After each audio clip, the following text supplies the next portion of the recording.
అందరికీ జై హింద్. బీటెక్ గ్రాడ్యుయేట్స్కి ఒక చాలా గుడ్ న్యూస్. ఇండియన్ ఎయిర్ ఫోర్స్లో 340 పోస్ట్ రిలీజ్ చేసింది.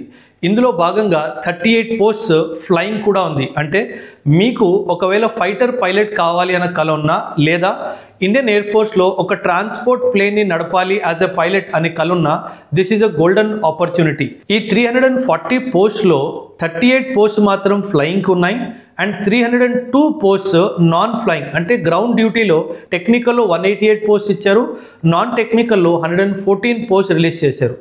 ఏజ్ క్రైటీరియా మాత్రం ఫ్లయింగ్కి అయితే 20 to 24 ఇయర్స్ వరకు మీకు ఎలిజిబిలిటీ ఉంటుంది.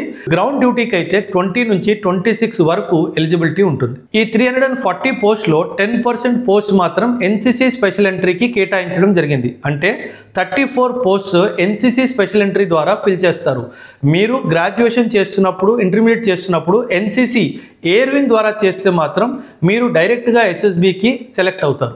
ఈ ఇండియన్ ఎయిర్ ఫోర్స్ కండక్ట్ చేసే ఎయిర్ ఫోర్స్ కామన్ అడ్మిషన్ టెస్ట్కి అప్లై చేసుకునే చివరాఖరి తేదీ 14th of December 2025 అండ్ ఈ ఎగ్జామ్ మాత్రము 31st January 2026 రోజు జరగబోతుంది. మీరు ఒకవేళ బీటెక్ కానీ BE bachelor of engineering graduate ఉంటే మీరు యాజ్ ఎ ఫైటర్ పైలట్ గాను లేదా ట్రాన్స్పోర్ట్ ప్లేన్స్కి పైలట్ గాను ఎలిజిబుల్ అవుతారు. 1 year ఆఫ్ ట్రైనింగ్ తర్వాత మీకు డైరెక్ట్గా ఇండియన్ ఎయిర్ ఫోర్స్లో ఆఫీసర్ పోస్ట్ కూడా వస్తుంది. సర్వీస్లో ఉన్నప్పుడు 56,000 రూపీస్తో మీ బేసిక్ పే స్టార్ట్ అవుతుంది అండ్ ఎయిర్ ఫోర్స్లో చాలా అలవెన్సెస్ కూడా ఉంటాయి. సో దాదాపు మీ సాలరీ 1.4 నుంచి 1.6 lakhs పర్ మంత్ దాకా టచ్ అవుతుంది.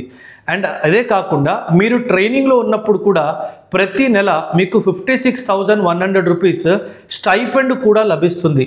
సో ఇది ఒక golden opportunity to all of you to serve the proud Indian air force. Especially to the BTech and BE graduates, this is a golden opportunity. So do not miss this chance. Once again, the last date to apply for this exam is 14th of December 2025. Thank you and Jai Hind.